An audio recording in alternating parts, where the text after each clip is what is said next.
Hello guys, welcome back to the channel learn C with universe. So இந்த வீடியோவில் என்ன பார்க்க போகிறோம் அப்படின்னா, மெட்டீரியல் காஸ்டிங்கில் part 3 of the video which is levels of stock. என்னது லெவல்ஸ் ஆஃப் ஸ்டாக்? ஸோ இதில் என்னென்ன மாதிரியான கொஷின்லாம் வரும், என்னென்ன மாதிரியான ட்விஸ்ட்லாம் வைப்பாங்க, எங்கெங்கே மாதிரியான கிரிட்டிக்கலான விஷயம்லாம் இருக்குது அப்படின்னு சொல்லி எல்லாமே நான் நோட் பண்ணி வச்சுருக்கேன். ஸோ ஃபர்ஸ்ட்டு ஃபார்முலா லேர்ன் பண்ணலாம், அப்புறம் அந்த ட்விஸ்டட் பாயிண்ட்ஸ் எல்லாமே பார்க்கலாம். ஓகேவா? Okay guys, so first formula. Okay, so first நம்மளுக்கு ரொம்ப இம்பார்ட்டண்ட்டான விஷயம் இதில் நம்மளுக்கு பார்த்தாவே என்ன இருக்கும் அப்படின்னா, இந்த ரீஆர்டர் லெவல் தான். இந்த ரீஆர்டர் லெவல் இருக்கு இல்லையா, இதுதான் ரொம்ப ரொம்ப இம்பார்ட்டண்ட். ஸோ அதுக்கான ஃபார்முலா என்னென்னா, maximum consumption into maximum reorder period. So stock லெவலில் ஃபஸ்ட்டு எடுத்தோன்னே அதிகமாக இருக்கிறது தான் போடணும் அப்படிங்கிறது ஞாபகம் வச்சுக்கோங்க. ஸோ ரீஆர்டர் லெவல் இல்லாமல் இதுக்கப்புறம் இருக்க விஷயம் நம்ம போட முடியாது. சரியா? ஸோ அதனால் அது ரொம்ப முக்கியம். ரீஆர்டர் லெவல் அப்படிங்கிறப்போ maximum consumption into maximum reorder period. So அதுக்கு அல்டர்னேட்டிவ் ஃபார்முலா என்ன அப்படின்னா, அதையும் நீங்கள் தெரிஞ்சு வச்சுக்கணும். ஏன்னா ஐசி நம்மளை அங்கே தான் காலை வாருவாங்க. அல்டர்னேட்டிவ் ஃபார்முலான்னு இருந்துச்சுனாவே அதை கண்டிப்பாக நம்ம படித்தே ஆகணும். ஏன்னா நம்ம இதுதான் ஈஸியாக இருக்குன்னு சொல்லி படிச்சிருப்போம். ஆனால் ஐசி என்ன பண்ணிடுவாங்க, இதையும் நாங்கள் புக்கில் கொடுத்தோம்ல, அப்போ அதையும் நீங்கள் படிக்கணும் அப்படின்னு சொல்லுவாங்க. சரியா?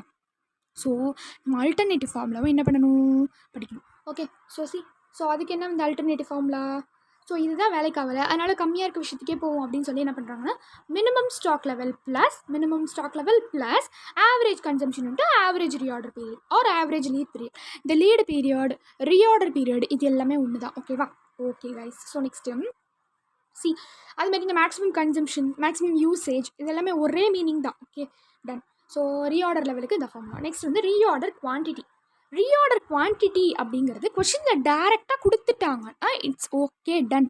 கொஷினில் கொடுக்கலனா அவங்க நம்மளை எப்படி ட்விஸ்ட் பண்ணுவாங்க அப்படின்னா, ஈஓக்யூட டீட்டெயில்ஸ்லாம் கொடுத்துருவாங்க. நான் ஆல்ரெடி ஸ்டார்டிங்லேயே சொன்னேன். ஸோ குவான்டிட்டி அப்படிங்கிறது ஈஓக்யூவில் உள்ளதும் குவான்டிட்டி தான். ஸோ கொஷினில் கொடுத்துருக்கிறதும் குவான்டிட்டி தான். ஓகேவா? ஸோ ரெண்டுமே நம்ம குவான்டிட்டியாக கன்சிடர் பண்ணிக்கலாம். ஒரு ஈஓக்யூ கண்டுபிடிச்சி அதையும் நம்ம இந்த இடத்துல ரீஆர்டர் குவான்டிட்டியாக கன்சிடர் பண்ணலாம். சரியா? ஸோ அப்போ என்ன பண்ணுவாங்கன்னா, ஈஓக்யூடைய டீட்டெயில்ஸ்லாம் கொடுத்துருவாங்க. ஸோ நம்ம ஈஓக்யூ ஃபார்மில் போட்டு அதையும் எடுத்துக்கலாம். இல்லை டேரெக்டாக ரீஆர்டர் குவான்டிட்டி கொடுத்தாலும் நோ ப்ராப்ளம். பட் ஆஃப் அண்ட் ஃப்ரீக்வெண்ட்டாக என்ன கேட்குறாங்கன்னா, ஈஓக்யூ தான் கொடுத்து கேட்குறாங்க. ஸோ ரீஆர்டர் குவான்டிட்டியும் ரெடி ஆயிடுச்சு. ஸோ நெக்ஸ்ட் என்ன பண்ணுவாங்க, நெக்ஸ்ட் மேக்ஸிமம் ஸ்டாக் லெவல் பாருங்கள், அதுக்கப்புறம் மினிமம் போகலாம். ஸோ மேக்ஸிமம் ஸ்டாக் லெவலுக்கு இதை இப்போ நம்ம கண்டுபிடிச்ச ரெண்டு விஷயமும் என்ன பண்ணுவாங்கன்னா ஆட் பண்ணுவாங்க. Reorder level plus reorder quantity, reorder level plus reorder quantity minus, so இவங்களுக்கு கீழே உள்ளவங்க தான் அவங்க ஃபார்முலாவில் வருவாங்க. Minimum consumption into minimum reorder period. First என்னாச்சு, இருக்கிறது இவர் தான் தலை, அதனால் அவருக்கு கீழே மேக்ஸிமம் தான் இருக்காரு, அதனால் maximum consumption into maximum reorder period. Okay, done. Reorder quantity அப்படிங்கிறது தனி ரகம், அது ஈஓக்கு கொடுத்த டீட்டெயில்ஸில் கண்டுபிடிச்சிருவாங்க. Okay, done. அடுத்து மேக்ஸிமம் ஸ்டாக் லெவல் என்னது, கண்டுபிடிச்ச ரெண்டு விஷயத்தையும் ஆட் பண்ணுறோம், அதுலேருந்து அவங்களுக்கு கீழே இருக்க விஷயத்தை என்ன பண்ணுறோம், மல்டிப் பண்ணுறோம். அப்போ minimum consumption into minimum reorder period. ஓகேவா? ஒரு மினிமம் லேட் டைம் எல்லாம் ஒன்று தான். Okay guys. ஸோ அதுக்கப்புறம் minimum stock level. Minimum stock level அதுக்கு என்னென்னா, இது ரொம்ப கீழே இருக்கனால குவான்டிட்டி என்ன ஆயிடுச்சு, நான் உனக்கு வரமாட்டேன்னு கோச்சிக்கிச்சு. மினிமம் ரொம்ப கம்மியாக இருக்கனால, மினிமம் தான் கம்மி தானே, ஸோ மினிமம் ரொம்ப கம்மியாக இருக்கனால என்ன ஆனிச்சு அப்படின்னா, குவான்டிட்டி நான் உனக்கு வரமாட்டேன்னு சொல்லிடுச்சு. அதனால் அந்த ஃபார்முலாவில் குவான்டிட்டி போடலை. Guys, it's only for fun. நம்ம மெமரி பர்பஸ்க்காக தான் பண்ணுறோம். ஏன்னா நம்ம நிறைய கண்டென்ட் இருக்குது. சிஏ அப்படிங்கிறது ஒரு டஃப்பான கோர்ஸ் தான். கண்டிப்பாக நம்ம ஹார்ட் ஒர்க் பண்ணி தான் படிக்கணும். ஸோ கொஞ்சம் ஹார்ட் ஒர்க்கோட கொஞ்சம் நம்ம ஸ்மார்ட் ஒர்க்கும் பண்ணால் தான் நம்மளால் என்ன பண்ண முடியும் அப்படின்னா, இதை கிராக் பண்ணி நம்மளால் வெளியில் வர முடியும். சரியா? ஓகே, ஸோ அதுக்காக மட்டும்தான் நான் இந்த மாதிரி ஃபன்லாம் பண்ணிகிட்ருக்கேன். Don't take it serious. Okay guys. So இந்த மாதிரி ரீஆர்டர் லெவல் மட்டும்தான் இதில் ஃபார்முலாவில் வரும், ரீஆர்டர் குவான்டிட்டி வராது. சரியா? ஸோ இப்போ ரீஆர்டர் லெவல் மைனஸ் மினிமம்க்கு கீழே என்ன இருக்குன்னா ஆவரேஜ் இருக்கும். ஸோ அப்போ average consumption into average reorder period, average consumption into average reorder period. இப்போ நான் சொல்லிக் கொடுத்த சும்மா இந்த காமெடி ஃபன்லாம் ஏதோ நீங்கள் எக்ஸாம் டைமில் கன்ஃபியூஸ் ஆகாமல் உங்களுக்கு இருக்கிறதுக்கு ஹெல்ப் பண்ணும், அதனால சொல்கிறேன். ஓகே, ஸோ நெக்ஸ்ட் என்னென்னா, அந்த ஆவரேஜ் லெவலே நம்ம கண்டுபிடிக்கணும். ஸோ இப்போ இந்த ஆவரேஜ் லெவல் என்ன, இதுக்கு முன்னாடி நம்ம கண்டுபிடிச்சோம் இல்லையா. So minimum stock level, maximum stock level, அதை அப்படியே ஆட் பண்ணி 2ஆல் டிவைட் பண்ணால் ஆன்சர் வந்துடும். ஸோ இது கண்டுபிடிச்ச நம்ம ரெண்டு ஆன்சரும் 2ஆல் டிவைட் பண்ணாவே ஆன்சர் வந்துடும். ஸோ அதுக்கு அல்டர்னேட்டிவ் ஃபார்முலா என்னென்னா, minimum stock level. Okay, minimum stock level. So minimum stock லெவலும் ஆவரேஜும் சொந்தக்காரங்க, அதனால் ஆவரேஜுக்கும் மினிமம் ஸ்டாக் லெவல் வருவாங்க. ஓகேவா? ஸோ அப்போ ஆவரேஜ் லெவலுக்கு என்ன இன்னொன்று அப்படின்னா, minimum stock level into ROQ divided by 2, ROQ divided by 2 or half of the ROQ or half of the quantity. Okay. Next, danger level. என்னது danger level? Danger level பொறுத்த வரைக்கும் average கன்சம்ஷன் எவ்வளோ வந்து use பண்ணியிருக்காங்க, maximum consumption minimum consumption பிடிச்சிரும் இல்லையா. So அப்போ அது ரெண்டையும் நம்ம டிவைடட் பை 2 போட்டோம் அப்படின்னா ஆவரேஜ் கன்சம்ஷன் வந்து வந்துடும். ஸோ அப்போ average consumption into time for emergency purpose. Okay. So next வந்து பஃபர் ஸ்டாக். இது வந்து ஒன்றும் இல்லை. ஸோ இதேமாரி டேஞ்சர் லெவலில் இருக்க மாதிரி தான் பஃபர் ஸ்டாக் அப்படிங்கிறதும் அதே மாதிரியான சுச்சுவேஷனில் தான் சூஸ் பண்ணுவாங்க. ஸோ அதாவது என்னென்னா டக்குன்னு வந்து ஒரு ஆர்டர் வரப்போ அந்த சடனான ஸ்டாக்காக அது யூஸ் பண்ணுறது, அந்த அதுக்காக வச்சுருக்கிறது இந்த பஃபர் ஸ்டாக். ஓகே.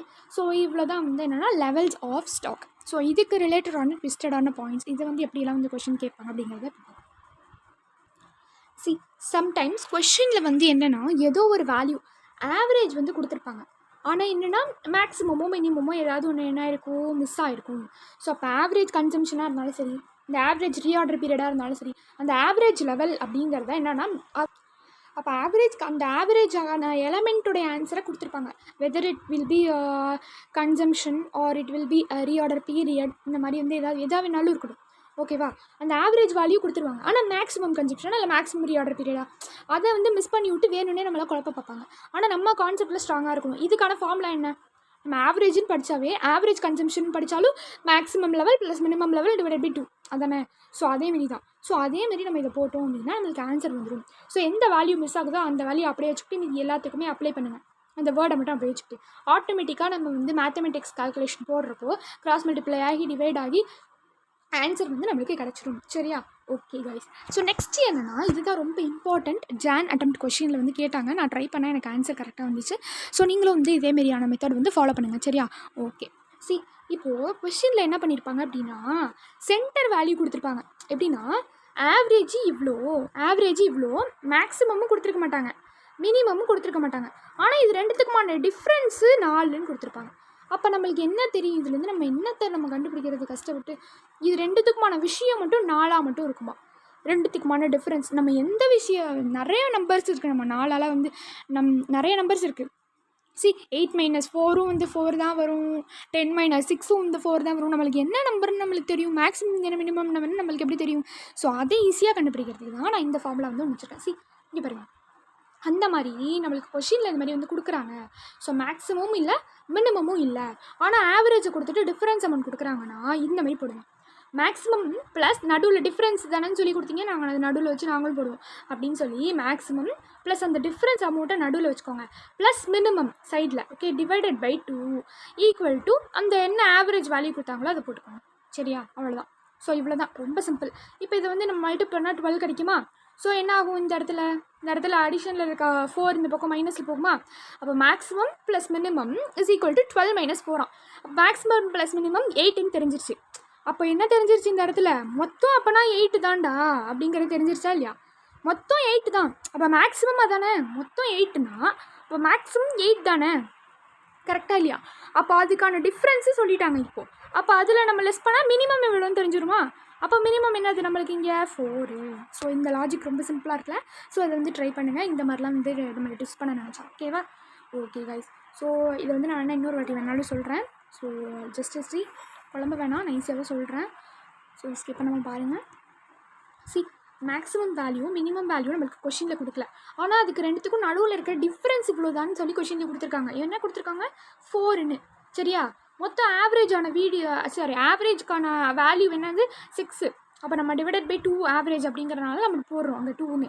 சரியா. அப்போ இது வந்து மல்டிபிள் பண்ணுறப்போ இங்கே ஒரு வேல்யூ கிடைக்குது. ஸோ இந்த வேல்யூ அப்படியே இருக்குது. நம்ம நடுவில் இருக்க நியூமெரிக்கல் ஆடில் இருக்கனால அந்த பக்கம் வந்து சப்ராக்டிங்லாம் அனுப்புகிறோம்.